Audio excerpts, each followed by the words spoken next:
Começando então as nossas aulas, né? Antes da gente entrar na primeira matéria, que seria a bibliologia, nós vamos conversar um pouco sobre as definições da teologia. A gente fala muito, né? De ter que estudar teologia, ter que conhecer teologia, eu quero estudar teologia. E muita gente fala isso sem entender o que é a teologia, né? Como iniciou esse estudo teológico e tudo mais, né? Então a gente vai fazer o que? A gente vai debater um pouquinho sobre o que é a teologia. Começando com a definição, né? Teologia, ela vai ser o estudo sistemático e racional de Deus. As suas características, ações, relação entre o divino e o mundo, né? Entre Deus e o homem, entre Deus e a natureza, mas é especialmente entre Deus e os seres humanos. O termo, então, teologia vem de theos, que é Deus, em grego, e logos, logos que a gente usa como palavra, ou discurso, ou estudo. Então pode ser discurso sobre Deus ou estudo sobre Deus, que é o mais usado. Então, vale a gente ressaltar também que a teologia ela não se limita ao cristianismo. Todas as religiões existentes, elas têm as suas formas de teologia, que é o estudo sobre as suas divindades, né, sobre o que eles acreditam ser Deus. Então, a maioria das religiões, vamos dizer assim melhor, né, tem uma forma de teologia própria para se enquadrar na sua realidade. Nós vamos adotar o nosso conceito teológico cristão, que se ramifica em várias divisões, né? Então a gente vai estudar isso, ok? Começando então um pouquinho com a história da teologia. A teologia ela tem uma história bem complexa, bem minuciosa. A igreja então ela iniciou a nossa igreja cristã, ela iniciou com os primeiros discípulos de Cristo após a sua ascensão. A igreja começou, nós vemos em Atos, né, a igreja começando, nós vemos o desenvolvimento da igreja, só que os materiais compilados e escritos sobre os primeiros acordos teológicos, os primeiros debates teológicos, nós não tivemos naquela época. Ou se tivemos, os materiais se perderam, os textos se perderam com o passar do tempo. Então nós temos na história da teologia um início ali nos primeiros séculos do cristianismo, né? Influenciada pela filosofia grega, pela estrutura da filosofia grega, então a teologia começou a ser influenciada por isso para ter uma forma de se transmitir e de se registrar. Então a gente teve Justino Mártir, Clemente de Alexandria, eles utilizaram os conceitos platônicos e os conceitos aristotélicos. O que é isso? O que é um conceito platônico e o que é um conceito aristotélico? Os conceitos platônicos, eles são referentes a Platão, e os conceitos aristotélicos, eles são relativos a Aristóteles. Então, o aristotelismo, ele vem exatamente disso, de uma linha de pensamento baseada nos ensinos de Aristóteles, né? Ele usava muito a lógica dedutiva, o método analítico indutivo, aquela a percepção da teoria das quatro causas, né? Aristóteles ele buscava explicação para os fenômenos através de quatro causas: a causa material, causa formal, a eficiente e a causa final, né? Então, e a ênfase nas virtudes éticas ele tinha, né? Enquanto Platão, a escola platônica, né? O platonismo, ele também era muito difundido, divulgado, né? A teoria das ideias veio de Platão. O mundo sensível, o mundo material, né, percebido pelos nossos sentidos, ele é mais que enganoso e instável nessa essa teoria diz. E o mundo das ideias, o mundo inteligível, é onde estão as essências, as coisas importantes. Isso que Platão falava, né? Então, ele buscava que a verdade suprema e a felicidade elas só podiam ser encontradas no mundo das ideias, onde existia ali a raiz, a essência de todas as coisas, ficava não no mundo físico, mas no mundo das ideias. Então, essas duas correntes de pensamento, a corrente platônica e a aristotélica, elas serviram sim de influência para as primeiras bases da teologia cristã. Então, isso foi no século II até o século VIII, a gente teve o período patrístico. O período patrístico, a teologia conhece como o período dos padres eclesiásticos, os pais da igreja, eles chamam.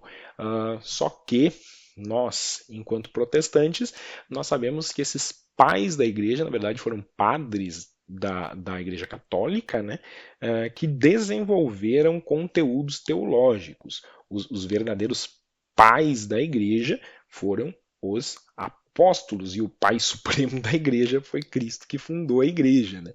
Então, mas os difusores da Igreja foram os apóstolos, os primeiros apóstolos. Esse conceito da era patrística que nós temos na teologia são os estudos dessas personalidades que desenvolveram materiais teológicos. Então, por exemplo, Agostinho de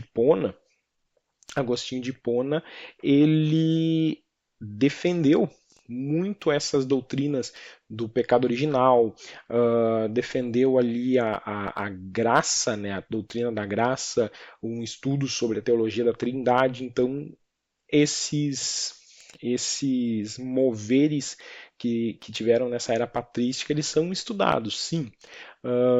A gente não vai dar tanto destaque a tudo isso, mas eles são estudados algumas teorias que foram desenvolvidas nessas épocas. Além desse Agostinho de Hipona, a gente teve Irineu de Lyon, a gente teve Orígenes de Alexandria. Orígenes de Alexandria, ele tinha algumas teorias meio controversas, né? Mas ele buscou conciliar a fé cristã e a filosofia grega, usar uma coexistência dessas duas linhas de pensamento para desenvolver melhor a teologia. Em 325 depois de Cristo, nós tivemos o Concílio de Nicéia. O Concílio de Nicéia, ele foi uma ação essencial, assim, crucial para a patrística. Ali houve a definição da consubstancialidade de Cristo. Que é isso? A consubstancialidade de Cristo, Atanásio de Alexandria defendeu, né, a ortodoxia nicena. A consubstancialidade significa que Cristo é um com o Pai e com o Espírito Santo. Ia contra essa doutrina ariana de que Cristo era um ser independente do Pai e do Espírito Santo. Mas Atanásio de Alexandria ele defendeu muito essa ortodoxia nicena, que era justamente a teoria de que o Pai, o Filho e o Espírito Santo são um. E ali influenciou muito a teologia trinitária, a teologia da Trindade, né?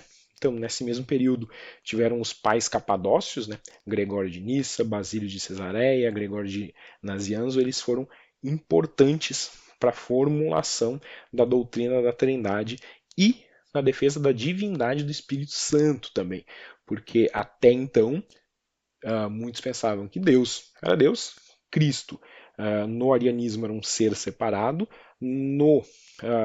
na ortodoxia nicena era um com o Pai, a mesma divindade, mas havia discordâncias sobre o Espírito Santo e esses pais capadócios eles defenderam muito a teologia do Espírito Santo ser um com o Pai e com o Filho, também uma figura da divindade.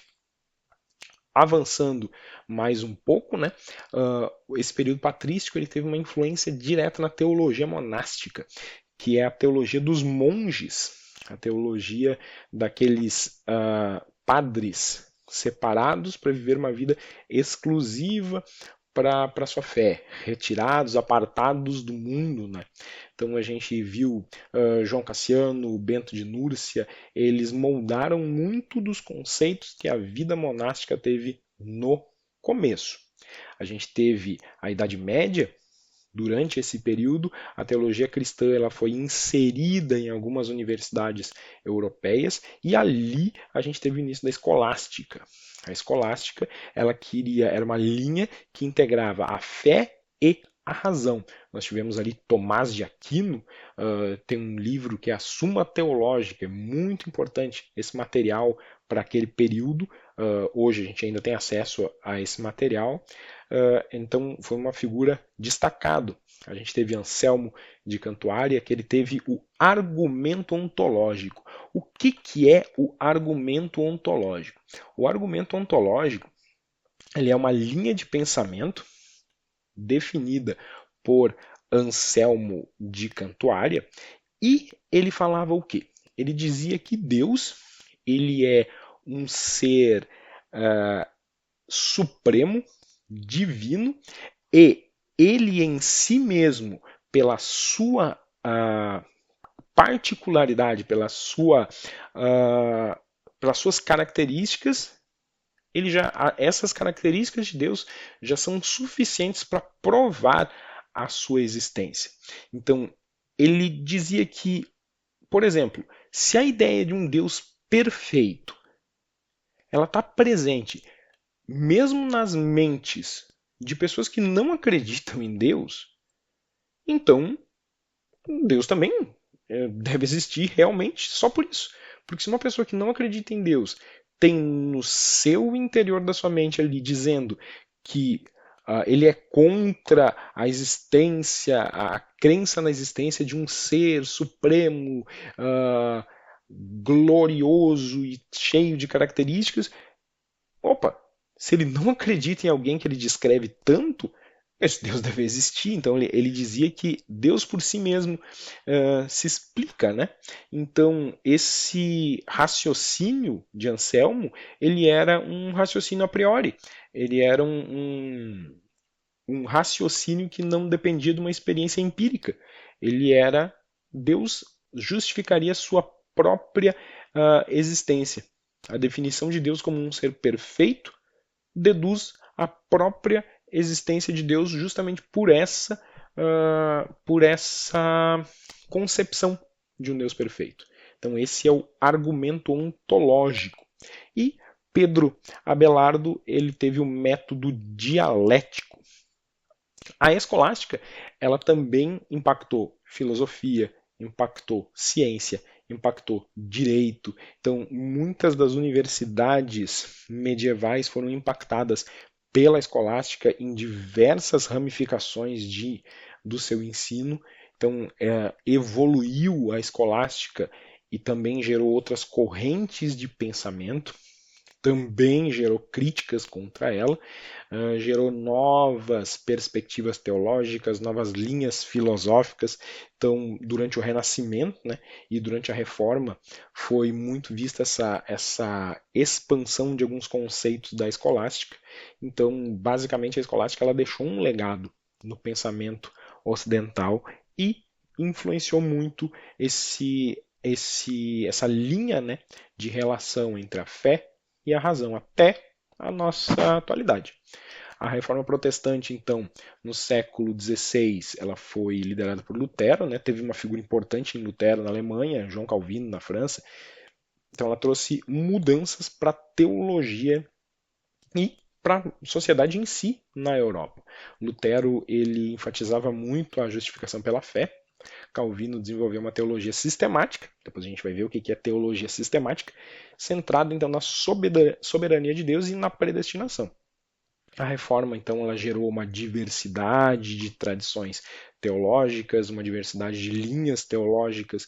Nós tivemos Ulrico Zwinglio na Suíça, os anabatistas, que eles defendiam, por exemplo, o batismo de adultos, a separação entre igreja e Estado, que era uma relação bem íntima entre igreja e Estado que havia.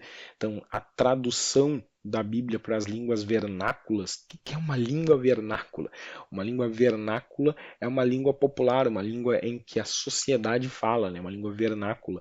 Então, essa tradução da Bíblia para a língua vernácula, ela impulsionou a alfabetização, impulsionou a educação e as novas linhas teológicas ali elas foram influenciando mais esferas da sociedade, influenciando política, influenciando economia, cultura, por causa dessas novas linhas, esses novos pensamentos teológicos.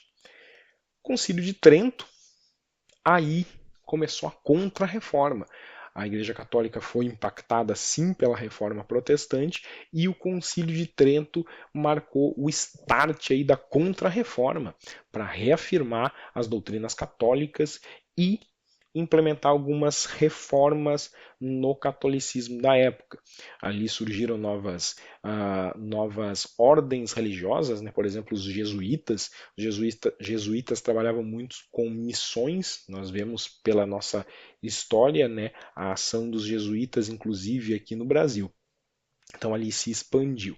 A teologia moderna, então, ela foi influenciada pelo iluminismo. O iluminismo influenciou a teologia moderna em muitas coisas e pela crítica racional. Nós vamos ver também depois o que são esses dois pontos. Então, a gente vê nas obras do Friedrich Schleiermacher muita dessa influência do iluminismo e da crítica racional. No século XX, nós tivemos Karl Barth, enfatizou muito a revelação divina, e outros teólogos, né? Nós tivemos Paul Tillich, nós tivemos Dietrich Bonhoeffer, que contribuíram para a teologia moderna, e ali uma ligação entre a filosofia existencialista e a ética cristã, muito vista no trabalho desses teólogos. Século XX, a gente adiantando e andando um pouco mais, surgiu então a teologia da libertação na América Latina. Ali a gente teve figuras importantes como Gustavo Gutierrez e Leonardo Boff, que combateram a opressão, né, e priorizavam os pobres em busca de justiça social. Então a linha teológica da teologia da libertação focava nos oprimidos da sociedade e dava uma voz, vamos dizer assim, a esses oprimidos e um amparo teológico para esses oprimidos saírem dessa opressão. Então essa foi a teologia da libertação. Dentro da teologia, nós não temos só a teologia como um bloco sólido, maciço e indivisível ali dentro, porque a teologia ela tem muitas ramificações. Nós temos dentro do estudo da teologia ramificações que partem de um ponto, podem se encontrar com outro lá na frente, mas a gente tem braços do estudo da teologia. A gente vai ver 4 dos principais, um resumo bem rápido deles. Mais à frente a gente vai ver um pouco melhor cada um. Nós temos a teologia bíblica, por exemplo. A teologia bíblica ela vai estudar o quê? Ela vai estudar as escrituras, a evolução dos temas, mas a base é o contexto histórico e literário original. Ela tem uma pequena diferença da teologia sistemática. A teologia sistemática vai organizar as doutrinas e a teologia bíblica ela vai focar no contexto histórico, no contexto literário original. Ela vai pensar, ela vai entrar na linha de o que os autores, eles foram inspirados pelo Espírito Santo, mas como eles comunicavam isso? Como eles falavam isso na época em que eles escreveram? Então, a criação, a queda, a redenção, a consumação, vindo lá do começo de Gênesis até lá em Apocalipse, nós vamos ver essa linha de pensamento estruturada e embasada em contextos históricos e literários do que estava escrito lá. Dentro dessa teologia bíblica, nós temos pilares, né, como a progressão histórica, que vai acompanhar a revelação de Deus desde a criação até a nova criação em Apocalipse. Nós vamos ver o contexto literário, ela vai analisar gênero, vai analisar detalhes da escrita de cada livro, ela vai analisar a unidade e diversidade. a unidade e diversidade da palavra, né? A coesão entre a mensagem, independente de que esses autores da Bíblia estiveram em lugares diferentes, em contextos históricos diferentes, em épocas diferentes.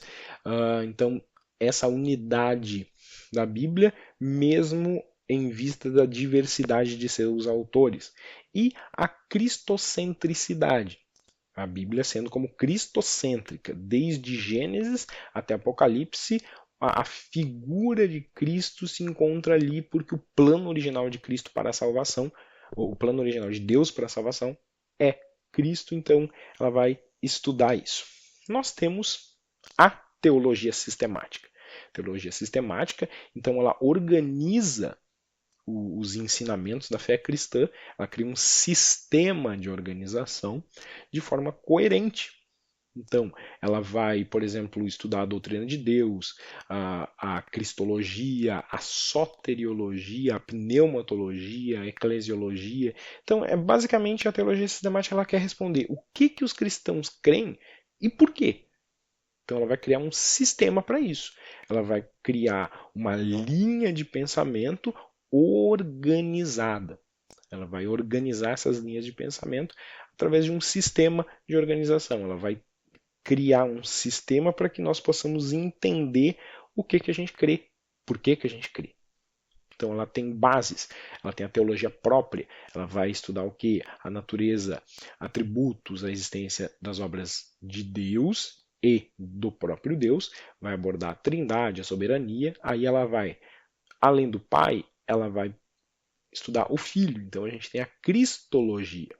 Depois nós temos a soteriologia, que é a doutrina da salvação. Depois a pneumatologia, que é sobre o Espírito Santo.